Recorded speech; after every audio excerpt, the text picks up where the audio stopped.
I'm Mayor Tommy Roberts. Welcome back to the Mayor's Table. My guest this morning is Dr. Toni Pendergrass, who is the president of San Juan College. Toni, it's good to have you here. Oh, thank you. Been wanting to get you on the Mayor's Table to talk about what's happening at the college. I think there are a lot of issues that you're dealing with, budgetary, financial, many other issues. There's even talk these days about whether we have too many colleges in the state of New Mexico, and we'll get you to talk about that here in a few minutes. But I want to, first of all, provide a bit of an introduction for you to our audience. So tell our viewers how long you've been in this position as president of San Juan College and a little bit about your background. Oh, sure. I'm actually from Aztec, New Mexico, born and raised, and I've been here at the college for 5 years. So July 2nd was actually my anniversary date. But I grew up here in the area, and I went to New Mexico State. Primarily I worked at Clovis Community College, and then in Texas, I went to school at the University of Texas at Austin for my doctoral work, and then primarily worked in Dallas and Houston before Doesn't coming seem like back you've here. been here 5 years. That time has gone by relatively fast from my perspective, maybe not so fast from your perspective. No, it has been. Yeah. It's hard to believe it's been 5 years. Yeah. What's the average tenure for a president of a college? Actually, it's 1 to 4 years anymore. Yeah, it's a tough job, and a lot of pressures, a lot of issues to deal with, a lot of stress. So I think it's interesting that when you get into these kinds of positions, the life of them is relatively shorter than most people would think. Yes, it is. Yeah. I want to move on, maybe talk a little bit about economic development in San Juan County. The college is a partner in the economic development effort, and it's a really strong partner. The city of Farmington also is involved in that effort to promote economic development, and I want you to talk a little bit about what role the college has played in the efforts to improve the economy locally. Well, as you mentioned, Mayor, we want to be a really strong partner in economic development. So I serve on Four Corners Economic Development Board. But we also want to be a vehicle to bring in economic dollars from outside of New Mexico and outside of our region to support that. One thing that's really unique about San Juan College is we have some national signature programs that do that. And so we're bringing in that economic dollars, but we're also need to be very in tune to the community needs and make sure we're delivering the workforce that's needed. Any type of training that needs to be customized and being very agile and responsive.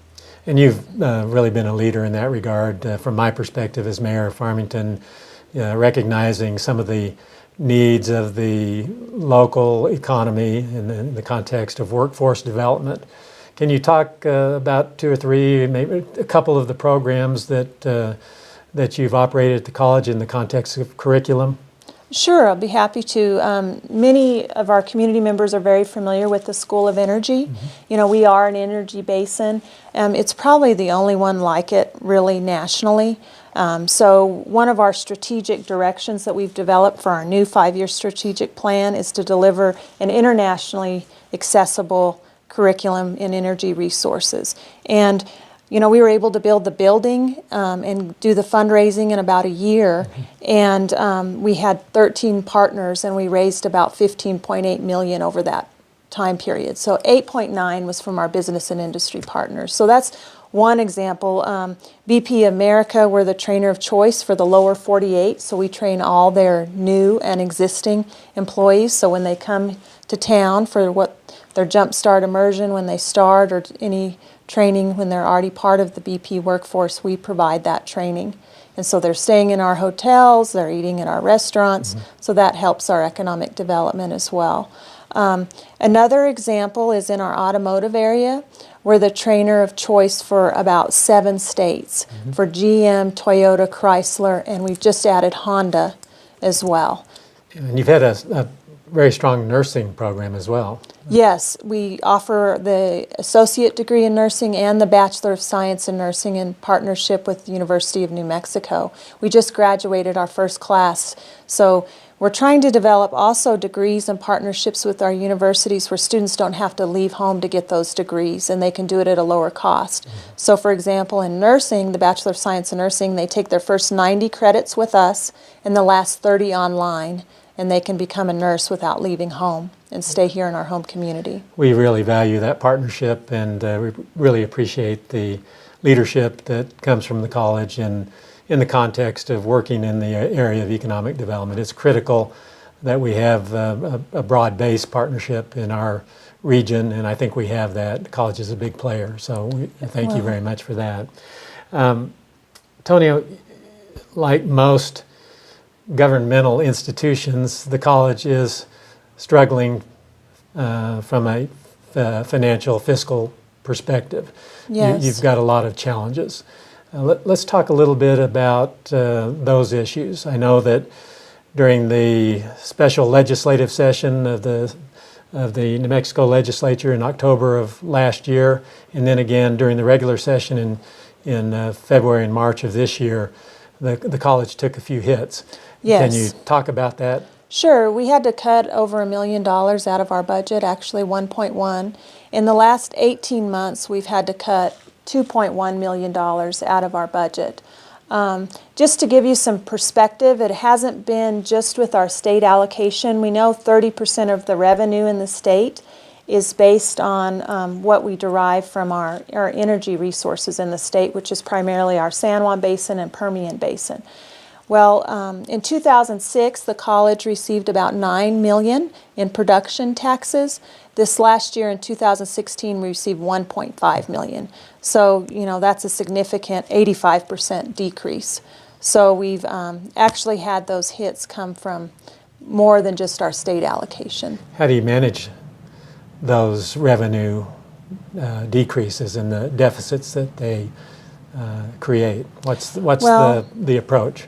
So is it cutting expenses, or do you raise tuition? How do you close that gap? Well, certainly it's a balancing act, but what we did is we developed a model at the college to determine what our core mission is, and that's student success.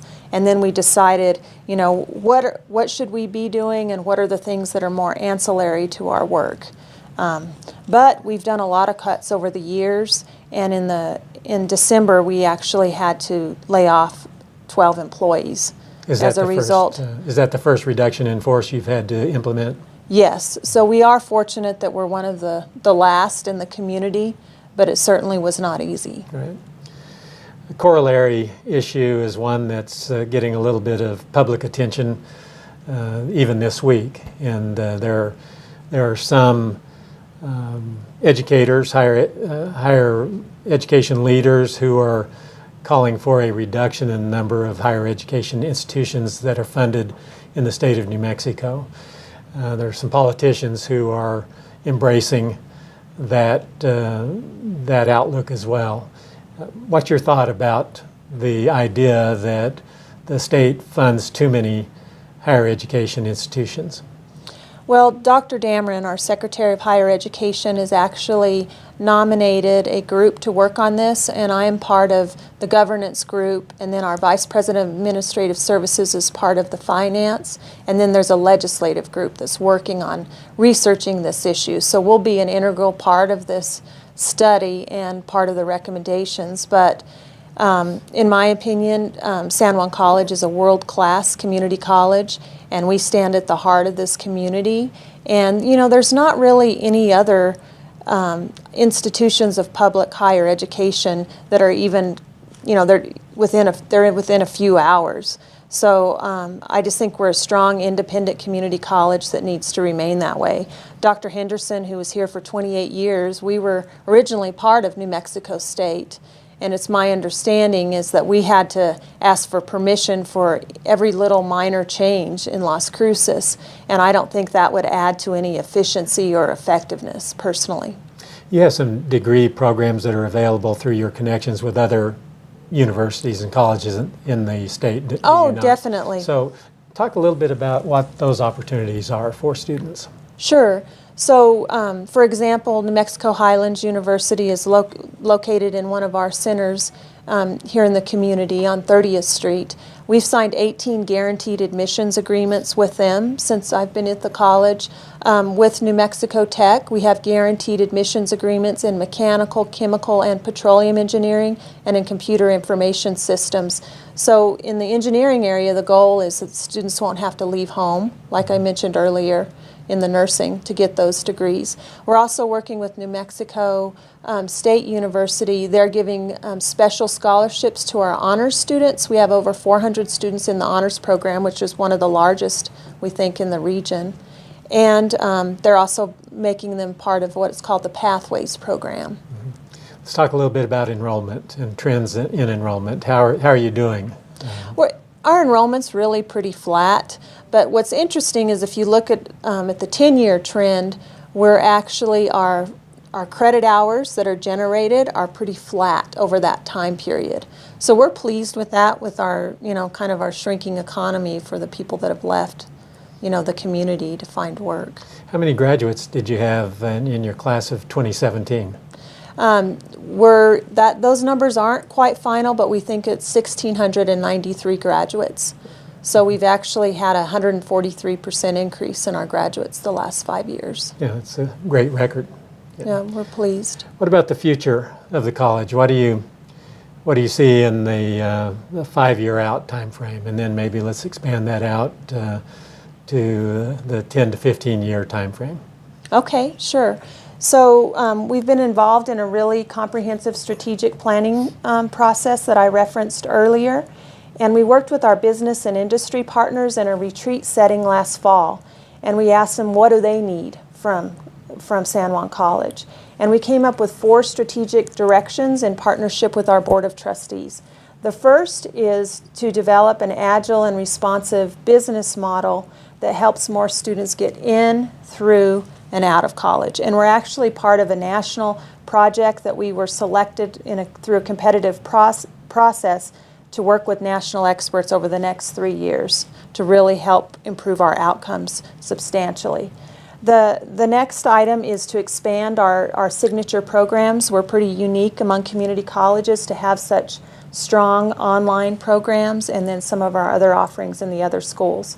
The third is to develop an internationally recognizable or accessible energy resources curriculum. We know that we've worked in recent months with our neighbors in Mexico. That's where we're headed.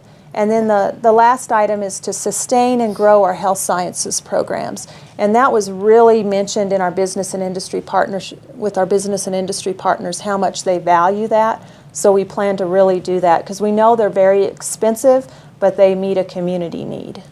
Well, it sounds like you've got a full plate of initiatives to pursue in the next 5 years, and education is like a lot of other fields. You've got to be ever adapting to change circumstances, to new technologies. So we are pleased to be able to today to try to highlight what's going on in San Juan College. And again, we appreciate your leadership there. Toni, is there anything else that you would like to talk about that I haven't given you the opportunity via a question? Is there anything else you'd like to speak about? I might just mention a few of the new programs that we're looking at so our community members are aware. We've developed 6 new business and information technology academies. One of those is cybersecurity.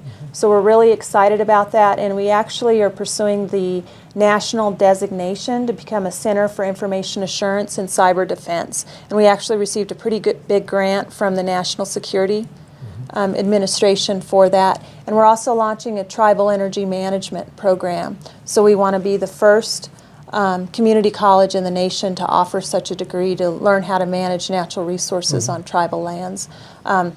Some things that are just kind of in the works is manufacturing. We're working with Four Corners Economic Development really closely on developing a manufacturing certificate and degree program. And then we're also pursuing, in partnership with the City of Farmington, aviation.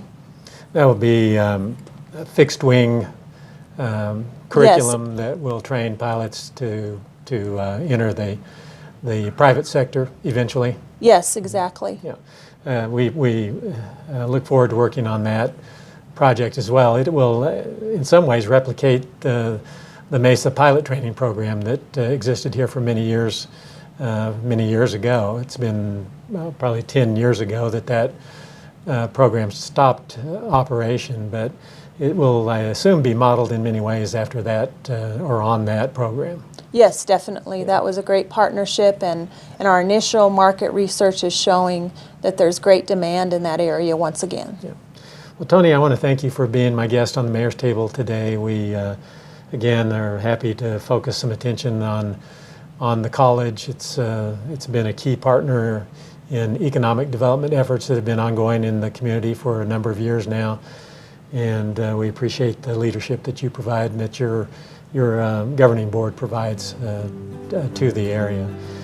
We appreciate your viewing the Mayor's Table here this morning. We hope you've learned something about the college, and we'll look forward to seeing you again next Monday.